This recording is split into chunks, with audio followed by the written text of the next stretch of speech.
레위기 25장 1절부터 22절까지 읽겠습니다. 여호와께서 시내산에서 모세에게 연락하라사대 이스라엘 자손에게 고하여 이르라. 너희는 내가 너희에게 주는 땅에 들어간 후에 그 땅으로 여호와 앞에 안식하게 하라. 너는 6년 동안 그 밭에 파종하며 6년 동안 그 포도원을 다스려 그 열매를 거둘 것이나 제7년에는 땅으로 쉬어 안식하게 할지니 여호와께 대한 안식이라. 너는 그 밭에 파종하거나 포도원을 다스리지 말며 너의 곡물에 스스로 난 것을 거두지 말고 다스리지 아니한 포도나무에 맺은 열매를 거두지 말라. 이는 땅의 안식년임이니라. 안식년에 소출은 너희의 먹을 것이니 너와 내 남종과 내 여종과 내 품꾼과 너와 함께 가는 객과 내 육축과 내 땅에 있는 들짐승이 다 그 소산으로 식물을 삼을지니라. 너는 7 안식일을 계수할지니 이는 7년이 7번인즉 안식년 7번 동안 곧 49년이라. 7월 10일은 속죄일이니 너는 나팔 소리를 내되 전국에서 나팔을 크게 불지며 제50년을 거룩하게 하여 전국 거민에게 자유를 공포하라. 이 해는 너희에게 희년이니 너희는 각각 그 기업으로 돌아가며 각각 그 가족에게로 돌아갈지며 그 50년은 너희의 희년이니 너희는 파종하지 말며 스스로 난 것을 거두지 말며 다스리지 아니한 포도를 거두지 말라. 이는 희년이니 너희에게 거룩함이니라. 너희가 밭의 소산을 먹으리라. 이 희년에는 너희가 각기 기업으로 돌아갈지라. 내 이웃에게 팔든지 내 이웃의 손에서 사거든 너희는 서로 속이지 말라. 희년 후에 연수를 따라서 너는 이웃에게 살 것이요 그도 그 열매를 얻을 연수를 따라서 내게 팔 것인즉 연수가 많으면 너는 그 값을 많게 하고 연수가 적으면 너는 그 값을 적게 할지니 곧 그가 그 열매의 다 소를 따라서 내게 팔 것이라. 너희는 서로 속이지 말고 너희 하나님을 경외하라. 나는 너희 하나님 여호와니라. 너희는 내 법도를 행하며 내 규례를 지켜 행하라. 그리하면 너희가 그 땅에 안전히 거할 것이라. 땅은 그 산물을 내리니 너희가 배불리 먹고 거기 안전히 거하리라.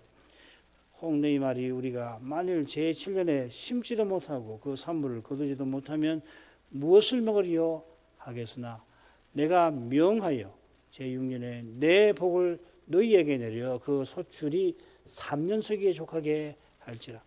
너희가 제8년에는 파종하려니와 묵은 곡식을 먹을 것이며 제9년 곧 추수하기까지 묵은 곡식을 먹으리라. 여기까지입니다. 안식년과 희년의 규례는 절기 이 규례와 더불어 거룩한 백성을 위한 제도를 이루고 있습니다. 이 제도는 제사장 나라를 위한 제도와 더불어서 시내산 언약의 사명의 내용입니다. 이 사명은 저 태초에 인생을 하나님의 형상대로 창조하신 목적, 또 이 종말에 죄인을 그리스도 안에서 구원하시는 목적과 붙어 있습니다. 부활하신 주님이 이 날에도 이 순간에도 이 목적을 위하여 간구하시고 주의 교회도 주의 간구 안에서 기도합니다. 이 목적은 오직 하나님께서 이루어 주십니다. 그처럼 전에 여호와께서 거룩한 백성을 위한 제도를 친히 세우셨습니다. 역사를 보면은 국가나 군주가 중요한 국가적 사건에서 일시적으로 단회적으로 백성의 부채나 세금을 크게 탕감해 준 일이 들어 있긴 합니다만 안식년과 희년만큼 부채 탕감을 위한 국가적 제도를 세운 일은 아직 제가 과문해서 그러겠습니다만 들어본 적이 없습니다. 만일 이런 제도가 있었다면은 악용하는 사례가 너무도 많아서 나라의 경제적인 것은 물론이고 사회적, 도덕적 근간이 무너졌을지 모릅니다.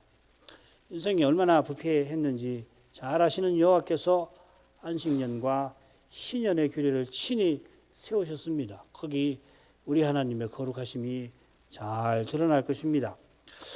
오늘 22절까지 읽었는데 55절까지 긴 본문이라 많은 내용이 담겨 있습니다. 우선은 크게 네 수로 나눠보죠. 머리말은 1절, 2절, 상반절 이거요. 그 다음에 본론을 크게 둘로 나눕니다. 2절 하반절로부터 22절까지가 본론 1이 되겠고, 그 다음 23절부터 55절 상반절까지가 본론 2가 됩니다. 55절 하반절은 맺은 말이 됩니다. 무리말과 맺은 말 사이에 크게 두 주제가 다뤄지는데, 본문 첫째 본문에서는 안식년과 희년의 규정이 있습니다. 그리고 둘째는 이 희년과 안식년의 규정과 관련해서 특별히 가난한 동족을 위한 실제적인 규정들이 다뤄져 있습니다. 셋인데, 토지를 매매하고 무르는 것, 이건 희년의 주제입니다. 동족에게 이자 없이 빌려주는 것, 이건 안식년의 주제예요. 히브리 종에 관한 실제적인 규정, 이건 뭐 둘 다 해당되는데 희년의 규정이라는 것을 알 수가 있습니다. 퍽 정교하게 되어 있죠. 맺은 말은 안식년과 희년의 이 제도에 담긴 언약 관계가 짧지만은 잘 요약되어 있습니다. 머리말 보죠. 여호와께서 시내산에서 모세에게 일러 가라사대 이스라엘 자손에게 과하여 이르라. 시내산에서 빼면 퍽 이제 익숙하죠. 여호와께서 모세에 들어 이스라엘 자손에게 이 규례를 일러 지키게 하시는데, 이스라엘 자손에게 한 것은 절기의 규례와 함께 거룩한 백성을 위한 제도라 하는 것을 보여줍니다. 시내산에서, 이건 뭐 여호와께서 이 규례를 베푸신 장소를 가리키겠습니다만은, 이 표현을 아울러서 거룩한 백성의 제도라고 하는 점에서 중요합니다. 왜 그런가 하면은 시내산이 레위기에 모두 4번 나오는데요. 한 번은 제사 규례가 끝나는 위치죠. 마지막 7장 38절에 나오고, 나머지 3번은 거룩한 백성을 위한 제도에 나오는데, 나오는 위치가 아주 흥미롭습니다. 25장 처음에 나오고요. 그 다음에 어디 나오냐면 26장 언약문 끝에 나오고, 그 다음 27장 헌상의 마지막 그 구절에 나옵니다. 그러니까 이 시내산에서는 레위기 25장부터 27장을 하나의 단위로 묶어주는 거죠, 그죠? 원문을 다 읽으면은 이게 다 묶여집니다. 이것은 레위기 23장부터 27장까지를 거룩한 백성을 위한 제대로 볼 수도 있게 할 겁니다. 23장, 24장, 25장은 역시 묶이잖아요. 아울러 시내산에서 이 표현은 여호와께서 이스라엘 자손과 언약 맺으신 사실을 가리키겠죠. 거룩한 백성을 위한 제도는 제사장나라를 위한 제도와 더불어 이 시내산 언약을 이루는 제도인 것입니다. 자, 본론 처음으로 가죠. 크게 둘로 안식년 규정과 희년 규정 이렇게 이루어져 있는데, 2절 하반절부터 7절까지가 안식년 규정입니다. 줄거리가 이렇습니다. 땅으로 안식하게 하라. 그 다음에 6년 동안 파종하고 다스려 거두라. 그 다음 세 번째, 제7년은 땅으로 쉬어 안식하게 하라. 여호와께 대한 안식이다. 그리고 그 다음 4절 하반절부터 5절 상반절까지는 반대로 제7년에는 파종하지도 말고 다스리지도 말고 거두지도 말아라. 두 번째 하고 서로 짝을 이루어주죠. 그 다음 5절 하반절부터 7절까지는 안식년에 소출을 함께 먹어라. 처음과 한가운데 마지막에 안식년에서 안식이 무엇인가가 나옵니다. 그리고 둘째, 넷째 부분에 이 안식을 위하여서 앞선 6년 동안 할 일과 제7년에 하지 말아야 할 일이 언급이 되어 있습니다. 자, 이런 줄거리를 염두에 두고 크게 본문을 둘로 나눠서 보겠는데, 먼저 2절 하반절부터 5절 상반절까지 먼저 보십시다. 너희는 내가 너에게 주는 땅에 들어간 후에 그 땅으로 여호와 앞에 안식하게 하라. 너는 6년 동안 그 밭에 파종하며 6년 동안 그 포도원을 다스려 그 열매를 거둘 것이나 제7년에는 땅으로 쉬어 안식하게 할지니 여호와께 대한 안식이라. 너는 그 밭에 파종하거나 포도원을 다스리지 말며 너의 곡물에 스스로 난 것을 거두지 말고 다스리지 아니한 포도나무 맺은 열매를 거두지 마라. 자, 우선 이 규정은 땅의 안식년에 관한 겁니다. 이 안식년이란 표현이 성경에서 레위기 25장 5절에만 나옵니다. 다른 건 다 이걸 살려서 번역을 한 겁니다. 안식년, 정확하게 안식년, 히브리 말로 샤나트 샤바톤 이렇게 되어 있는데요. 이건 다 한 군데 나옵니다. 신명기에는 어떻게 되냐면은 면제년이라고 되어 있습니다. 이 히브리인들은 이 표현을 더 자주 써요. 샤나트 셔미타라고 셔미타 이렇게 부릅니다. 이 면제년이라고 하는 것은 언약 백성의 빚을 면제해주는 해라 이 말이죠. 아울러 면제년에는 히브리 종을 풀어줍니다. 뭐 빛하고 이 연관이 되어 있으니까요. 그런데 레위기 25장에서는 땅의 안식년이라 부르면서 제7년에는 땅을 쉬게 하는 내용이 먼저 나오고 이 땅의 안식이 주된 내용입니다. 희년하고 연결해서 설명하는 것이라고 그렇습니다. 우리가 둘째 본문에서 안식년과 관련해서 빚과 종살이에 관한 주제를 간접적으로 다루게 될 겁니다. 안식년을 땅의 안식년이라고 부른 것처럼 이 규례는 내가 너희에게 주는 땅에 들어간 후에 시행됩니다. 가나안에 들어간 후에 규례를 시행합니다만 규례를 시행할 땅은 지금 주신다 했지요. 그래서 지금 규례를 세우시는 거예요. 이는 규례 세우시는 여호와께서 세우실 목적을 장차 이루실 것과 붙어 있는 겁니다. 우리 주님은 천지가 없어지기 전에 율법의 1.1핵이라도 반드시 없어지지 않고 다 이루리라 하셨습니다. 여호와께서 약속하신 대로 이루려고 여호와의 종이 되실 겁니다. 여호와의 종으로 오신 예수께서 갈릴리 사역을 시작하시던 처음에 고향 나사렛 회당에서 희년 규례가 오늘 너희 귀에 너희 듣는 이날에 성취되었다고 선언하십니다. 여호와께서 이런 분이시라 내가 주는 땅이라 하시며 아직 그 땅을 향하여 행진도 시작하지 않은 그때에 그 땅에서 행할 규례를 세워 주시는 겁니다. 시행하지 않더라도 규례를 세워주신 그것만 하더라도 큰 의미가 있는 거죠. 그렇죠? 여호와께서 그 땅으로 여호와 앞에 안식하게 하라 명하십니다. 여호와 앞에라고 새겼는데 사절에서는 여호와께라고 되어 있습니다. 이 여호와께, 여호와 앞에라고 하는 이 표현은 절기규례의 19번 그리고 진설범 봉사에 1번 그래서 20번이나 23, 24장에 나왔습니다. 제사와 예물을 여호와께 드릴 때에 쓰는 표현이에요. 인생이 안식일에 안식하여 여호와를 향하게 하신 것, 여호와께 여호와를 향하여 말이거든요. 그런 뜻이 이 표현에 담겨 있는 겁니다. 이게 안식년의 핵심이고 그 핵심이 안식년에 담겨 있는 겁니다. 땅이 안식하라 하신 것은 결국 인생의 1년 내내 여호와를 향하게 하신 거죠. 이게 거룩한 백성의 삶을 가리킵니다. 여호와를 향하는 것. 이게 거룩한 백성의 삶입니다. 이는 하나님께서 하나님의 영광을 위하여 인생을 지으신 것을 가리킵니다. 사람의 제일 되는 목적, 그 하나님의 목적이시죠. 목적이라는 건 향하는, 지향하는 바이고 지향에 도달하는 그것을 목적이라고 하잖아요. 하나님 우리의 목적이시죠. 이어 여호와께서 주시는 땅을 안식하게 하는 길이 나오는데 서로 대조적으로 나옵니다. 6년 동안은 파종하고 포도를 다서 열매를 거두라. 7년에는 그거 하지 말아라 이 말이죠. 그렇죠? 포도를 다스린다 했는데 이 가지치기 하는 걸 말하는 겁니다. 이게 다스린다고 했는데 가지치기라고 열매를 잘 맺도록 그러니까 파종하는 것과 비슷한 거죠. 그렇죠?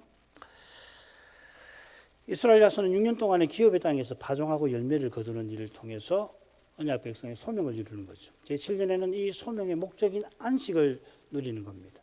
이를 위해서 6년 동안 하던 일을 그칩니다.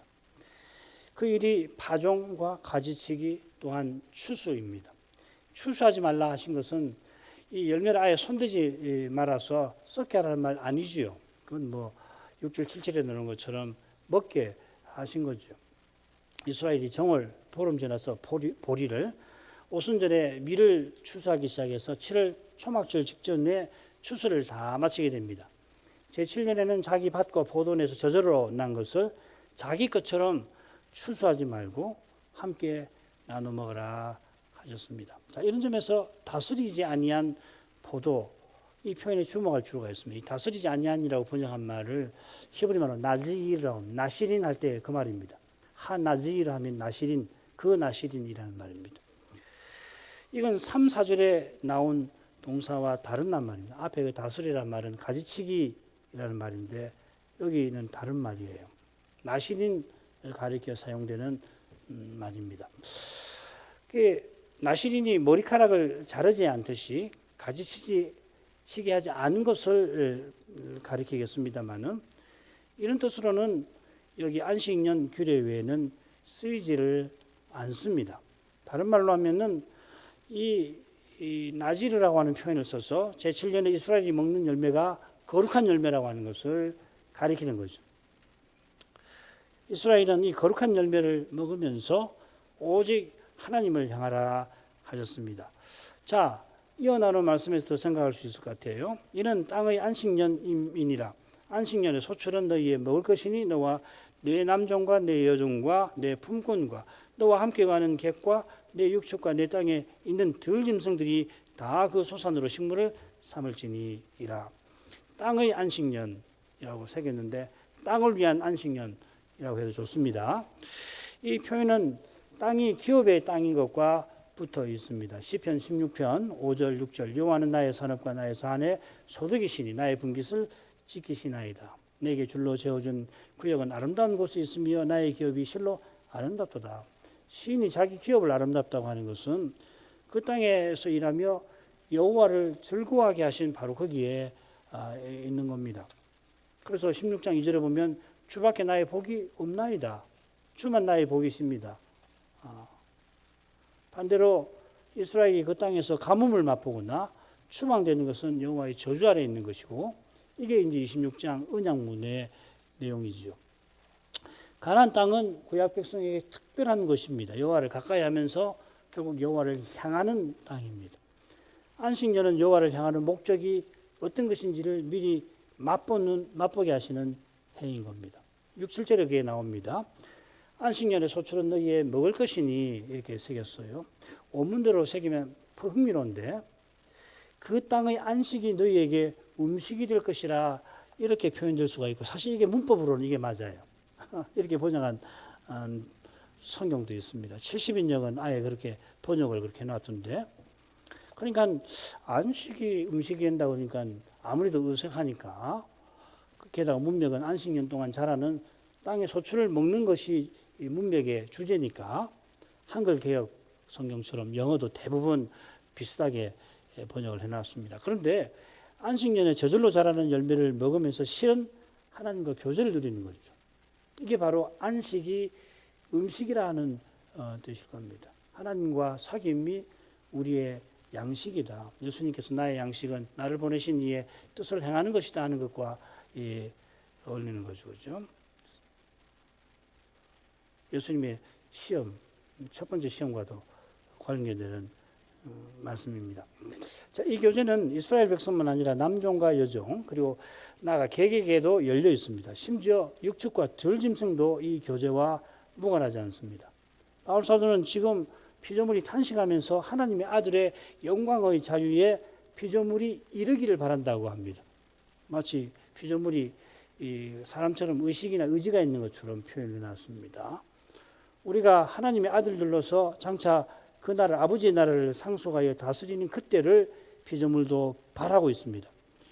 사도가 어떤 세계를 묘사하는지 여전히 다 헤아리기가 힘듭니다만은 하나님이 전부 안에 전부 되시는 그런 세계일 겁니다.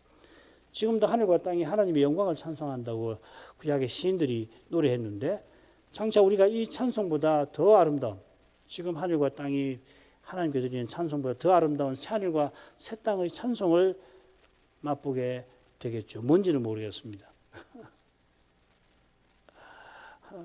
김 목사님 책을 보면은 우주에 움직이는 우리 귀에는 들리지 않은 그런 그 소리 있는 거 가지고 설명을 하시는데 글쎄 그러나 새하늘과 새 땅의 찬송은 그보다도 훨씬 아름답겠죠. 이사야는 그 세상에서 육출과 들짐승이 사람과 평화롭게 사는 아름다운 전경을 두 군데에서 그려내죠. 거기는 해됨 상함도 없는데 여호와라는 지식이 충만한 까닭, 여호와라는 지식이 충만하다는 것은 우리가 삼위께 영원히 다가가는 까닭에 거기 해됨도 상함도 없다. 지금 이곳은 해됨과 상함이 비일비재하고 날마다 이런 일이 있잖아요.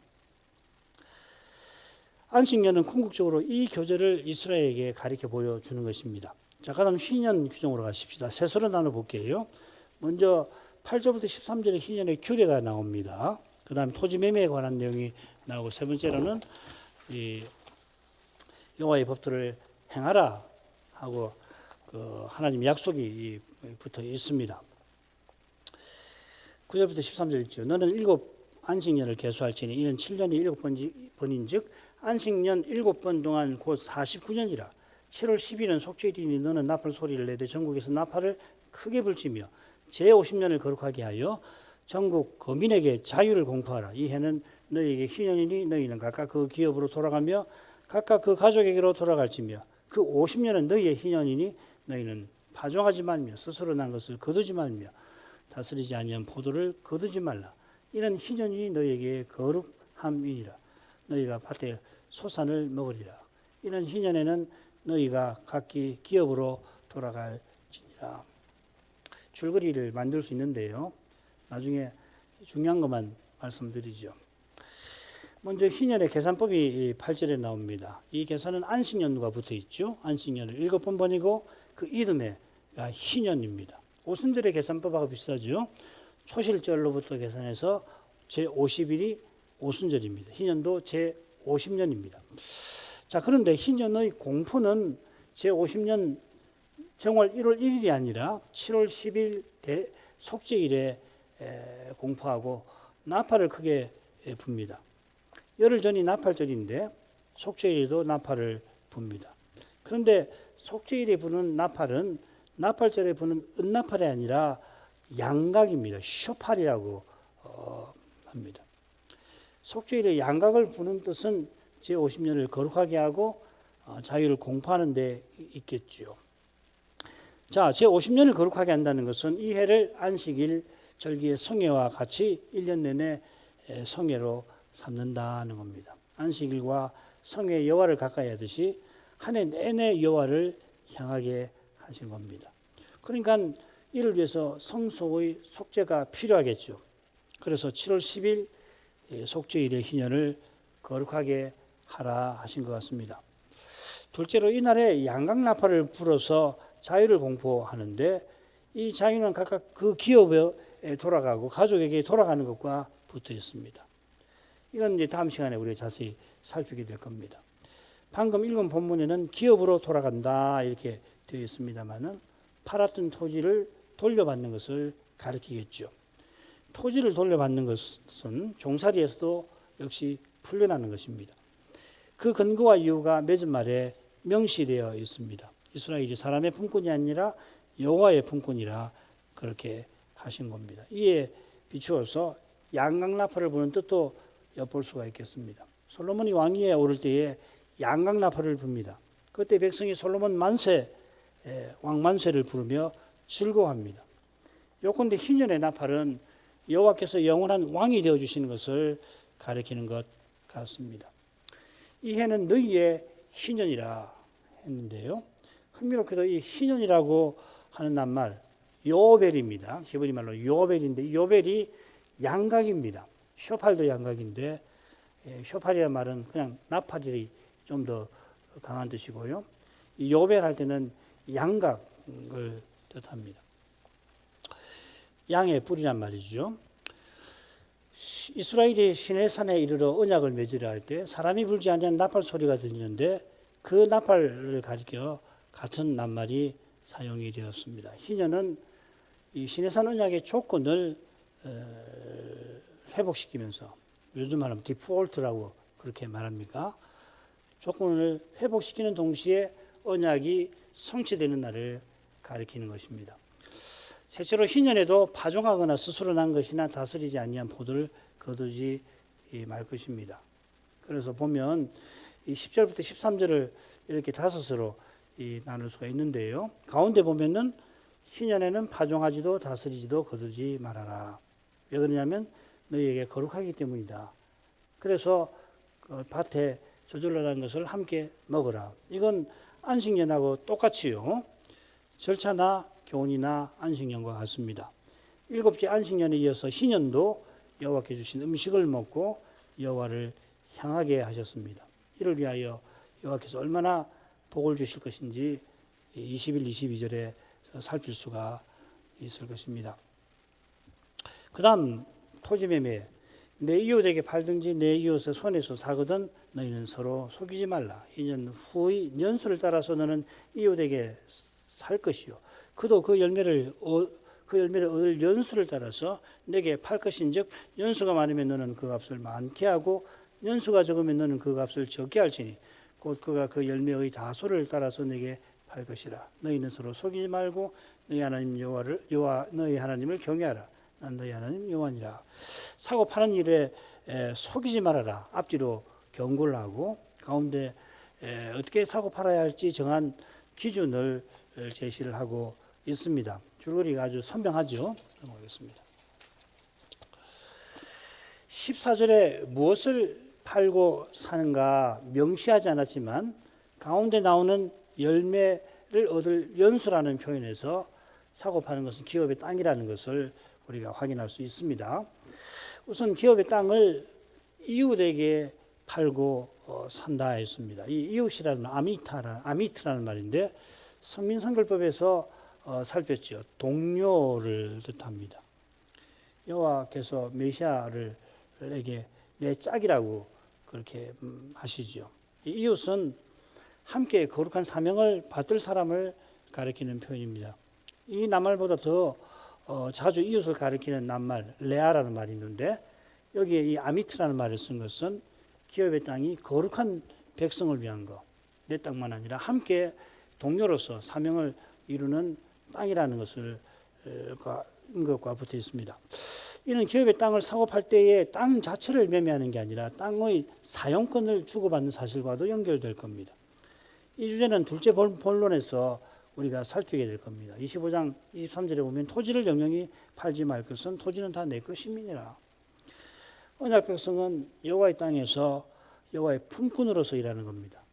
아울러 이 기업의 땅은 이스라엘 백성이 언약 안에 남는 언약 안에 영원히 거하는 중요한 수단이라서 슬로보아스의 딸들이 이 형제가 없더라도 자기들이 아버지의 기업을 잇게 해달라 간곡히 구했던 것을 우리가 압니다. 이렇게 고귀한 땅이니까 언약 백성이 함부로 팔 리가 없어요. 어려운 형편이 되면 먼저 돈을 빌리고요. 더 다급하면 식구를 종으로 팔고 자식을 먼저 돌로 그때는 팔았죠. 그렇게 해도 안 되면 마지막에 땅을 팝니다. 안식년은 7년 안식년은 빚을 탕감하여 종살이에서 벗어나게 하는 거라면 희년은 팔았던 기업에 돌아가게 하는 제도니까 당연히 종살이에서도 벗어나게 하겠죠. 그러나 차이점은 이 안식년은 면제해 주는 거고 희년은 땅을 돌려주는 훨씬 더 의미가 큰 것이죠. 기업의 땅을 팔고 살 때 속이지 말라고 했습니다. 이 낱말이 레위기에 3번 나오는데 나머지 한 번 여기 2번 나오고요. 나머지 한 번이 성민성결법에 이렇게 나옵니다. 타국인을 학대하지 말라 이렇게 되었습니다. 이 학대라고 하는 것은 힘 있는 사람이 약한 사람을 힘으로 억누르는 행위 아니에요.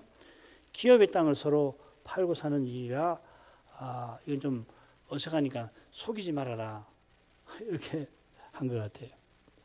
빚을 많이 져서 기업의 땅을 팔아야 하는 사람은 보통 약자 아니에요. 그러니까 그의 어려운 처지를 이용해서 사는 사람이 제값을 쳐주지 않을 수 있을 거예요. 그러니까 이건 학대 같은 것이죠. 그런 나쁜 사람은 나중에 그 땅을 도로 사려고 하는, 자기 땅을 사려고 하는 사람이에요. 돈이 생겨가지고서 판 땅을 도로 사려고 하는 그 사람에게 전에 쳐준 값보다 더 높은 가격으로 팔려 할 겁니다. 이런 뜻에서 이 학대라는 말을 하지 말라고 하신 것 같아요. 이스라엘이 이집트에서 학대받다가 자유롭게 되었으니까 언약의 땅에서는 동료는 물론이고 나그네도 학대하지 말아야 할 것입니다. 가운데 사고 파는 기준이 제시되어 있습니다. 희년 후의 연수를 따라서 사고 팔고 그리고 그 열매를 얻을 연수를 따라서 팔 것입니다. 사고 16절에는 그 열매의 다소를 따라서 팔라고 되어 있는데 이게 어떻게 번역할 수 있냐면 그가 너에게 팔 것은 그 열매의 수요니라. 열매의 수요다 혹은 추수의 수요니라. 그러니까 다음 희년까지 몇 년 추수할 수 있는가를 계산해서 땅값을 정하는 거다. 이렇게 말씀하시는 거죠. 기업의 땅을 팔고 사는 일에서 속이지 않는 길은 너희의 하나님을 경외하는 데 있을 겁니다. 어려운 형편이라 기업을 팔더라도 언약의 하나님을 경외할 것입니다. 나오미 남편이 기업을 팔아버리고서 모압 땅으로 피신한 것처럼 하지 말고 모압 땅에서 돌아온 나오미나 룻처럼 하나님이 내신 거룩한 제도를 통해서 넉넉하진 않지만 주시는 것을 먹고서 그 현실에서도 주의 사명을 이루고 나갈 것입니다. 나오미하고 룻이 그런 일을 한 거 아니에요? 기업 무르는 일, 그 일. 기업을 물러서 우리가 기업을 도로 살아서 잘 먹고 잘 살다는 말이 아니잖아요. 이게 룻기의 큰 주제죠. 이미 뭐 잘 알고 있을 테니까 넘어가겠습니다. 성신 안에서 의와 화평과 기쁨을 누리는 것이 지금 여기서 무엇보다 중요합니다. 이게 이어지는 주제와도 연결될 텐데 오늘은 간단히 생각하겠습니다. 이거 그냥 넘어가죠. 읽진 않고 그냥 설명만 하고 마치겠습니다. 여호와를 경외한다는 것은 18절에 있는 것처럼 여호와의 법도와 규례를 지켜 행하는 것이죠. 경외하는 자에게 그 땅에 안전히 거할 약속을 주십니다. 안전히 거할 약속이 이어지는 언약문에 한 번 더 나옵니다. 이 표현 여기하고 26장에 한 번 더 나옵니다. 언약문의 약속처럼 9절에 배불리 먹고 안전히 거한다. 안전히 가는 게 뭐냐면 배불리 먹고 안전히 거한다. 그러니까 하나님 주신 양식을 넉넉히 먹고 이 외적의 침범 없이 평안하게 지내는 모습입니다. 솔로몬의 치세가 그렇게 표현되었죠. 안식년만 아니라 이어지는 희년에 관한 규정이 사람의 생각과 경험을 넘어서는 거라. 희년에는 파종과 추수를 아니하면 무엇을 먹을 건가 하고서 염려가 생길 줄을 하나님이 아시고 놀라운 약속을 덧붙이십니다. 제6년에 그 소출이 3년서기에 족하게 할 것이라 약속하십니다. 여호와께서 내가 명하여 내 복을 내리겠다 하십니다. 여호와께서 명하시면 그대로 됩니다. 시편 33편 6절 명하심에 그대로 됐다. 창조 때 대표적이죠. 빛이 있으라 하니까 빛이 있었습니다. 빛이 있는 것이 이 풍성한 추수를 이루는 것보다 얼마나 빛이 있게 하는 것이 큰일이에요. 안 그렇습니까? 풍성한 나라가 팔레스타인의 풍성한 추수가 거두는 것도 작은 일이 아니지만 하늘의 별들을 있으라 하시니까 하늘의 별들이 그대로 됐잖아요. 하나님께서 얼마나 능력이 많으신가를 우리가 잊고 살지만 명하시면 그대로 되는 겁니다. 여호와의 약속을 믿는 것이 여호와를 경외하는 것이고 이 약속을 믿는 사람이 율법을 지키는 거죠. 히브리서 13장 5, 6절도 그 아닙니까? 주는 나를 돕는 자시니 5절에 하나님의 약속이 있죠. 버리지도 않고 떠나지도 않겠다. 그러니까 6절에서 주는 나를 돕는 자시니 약속하셨으니 내가 무서워 아니하겠노라. 사람이 내게 어찌하리요? 이만큼 하지요.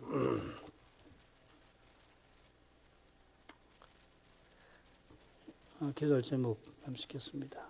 여호와께서 거룩한 제도로서 안식년, 희년 규례를 세우셨다. 이건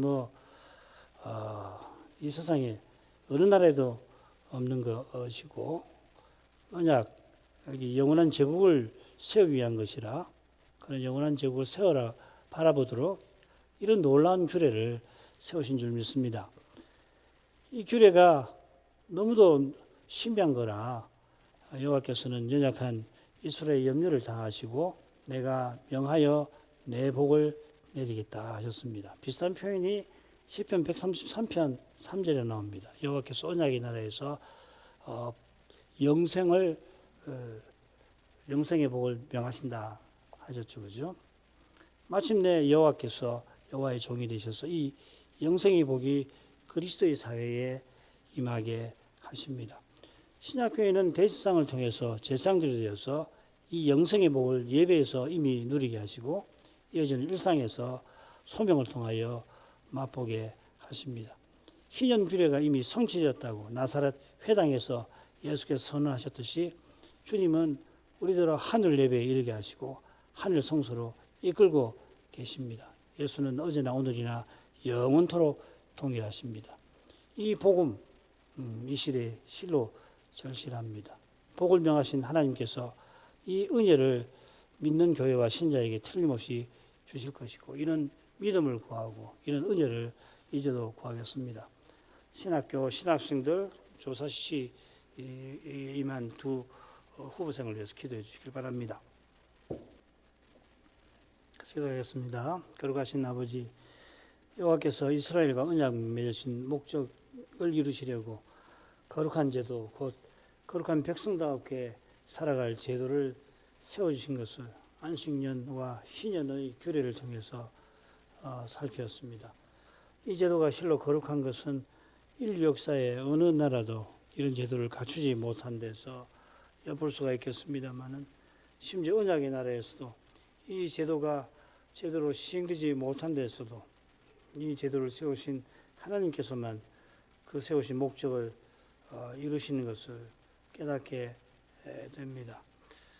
예수님이 나사렛 회당에 가셔서 이사야서를 펴고 거기 희년에 관한 예언의 말씀을 읽고는 이 예언이 오늘 너희에게 응하였다 하셨습니다.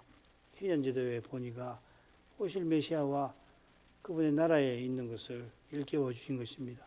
오실 메시아께서 다시 오시는 그날에 희년 제도를 세우신 목적이 완전히 이루어질 것입니다. 이스라엘이 7번째 안식년에 이어 제50년에 밭에 파종하거나 포도원에 가지치기를 하지 아니하고 저절로 자란 열매와 곡식을 함께 먹으면서 2년 내내 여호와를 가까이하며 그 수라에서 거룩한 사이를 함께 이루고 나가게 하셨는데, 그러나 장차는 잠자는 일도 쉬는 일도 필요 없이 늘 하나님을 가까이하며 하나님 나라를 다스리고서 하나님을 영원히 향하게 하실 것입니다. 지금은 일할 때와 쉴 때가 있고 심을 때와 거둘 때가 있으며 평화의 때가 있는가 하면 전쟁의 날이 있습니다. 이스라엘이 이 거룩한 규례를 조차 희년을 지내더라도 저절로 자란 것을 거두어야 할 일이 있었을 것이고, 그 일을 마치고는 잠을 청해야 했을 것이며, 여전히 제사장은 제사하는 일을 계속하되 어느 해보다 더 많이 제사해야 했을 것 같고, 심지어 이스라엘의 군사는 적군이 오는지 아니오는지 파수하는 일을 했어야 할 것입니다. 희년이 되어 기업의 땅을 돌려받고 종살이에서 풀려날지라도, 그래서 실로 큰 기쁨 가운데에서 기쁨을 맛보지만은, 그러나 언제 다시금 어려운 형편이 들이닥쳐 빚을 지고 갚지 못해 다시금 종살이를 할지 필시 이 염려가 어느새 그 마음에 찾아 들기도 했을 것입니다만은, 장차는 그런 염려가 말끔히 사라진 상태에서 심지어 쉴 필요도 없이 하나님을 부르는 동시에 상속받은 그 나라를 돌보면서 영원한 기쁨 가운데 거룩한 사귐을 하나님과 또는 서로 영원히 나누게 하실 것입니다. 그런 복된 순간을 향하여 예수께서 이제도 우리를 위하여 아버지께 간구하시면서 주님 나라를 다스리시고 교회를 세워가십니다. 여전히 슬픔과 아픔과 괴로움과 좌절과 절망과 낙담과 낙심과 염려를 저희가 피하지를 못하지만, 그런 데서 완전히 벗어난 하늘 예배에 그러나 믿음으로 이루도록 하십니다. 신자도 마침내에는 죽지만 그 죽음이 다시는 죄짓지 아니하는 상태에 온전히 주님을 순종하는 상태에 이르게 하는 것이 되게 하시듯이, 그런 상태로 쉬면서 죽음이 불못에 던져지고 다시는 병드는 것이나 아픈 것이 없는 재림을 기다리듯이 하늘 예배에서 삼위의 영광을 보게 하심으로 여전히 죄와 죽음의 현실이 버티는 여기서 저희가 놀랍게도 죄와 죽음의 권세를 이기시는 그리스도의 일에 쓰임을 받게 하십니다. 그 일이 얼마나 신비한지 헤아릴 수가 없듯이 그리스도의 고난에 참여하는 데서 조금씩 맛볼 수 있게 하십니다.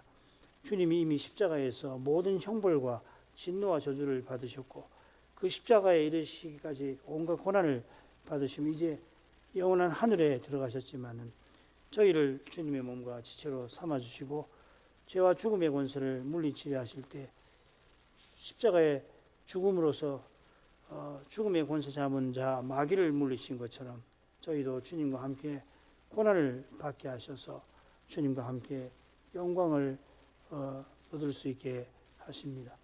우리가 받는 고난이 받을 영광을 이루게도 하십니다.